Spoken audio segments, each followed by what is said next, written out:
Totally शेतकऱ्याभोवती आहे. सगळं चक्र येतं शेतकऱ्यापाशी. मग एवढे जर खाणारे झाले त्या शेतकऱ्याला, तर कसं जगन ते आणि कसं कर्ज भरीन सांगा ना तुम्ही?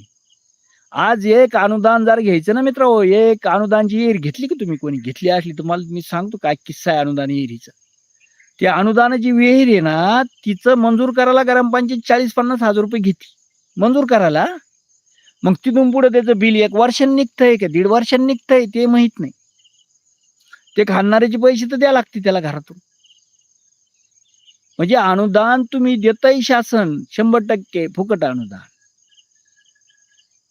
याच्या अंगावर कपडे राहत नाही ते अनुदान घेऊस्तर आणि पैसे राहत नाही घरातले तोवर हे खर्चून टाकतंय. त्याला दी, याला दी, त्या अधिकाऱ्याला दी, ह्या तलाट्याला दी, अमक्याला दी, फलाण्याला दी, तोवर मरतंय शेतकरी. आणि इकून-तिकून खाल्ली विहीर आणि नाही लागलं पाणी, तर मग ते मेलं. अनुदानातले निम्मे पैसे तर यांनाच द्यावे लागतील.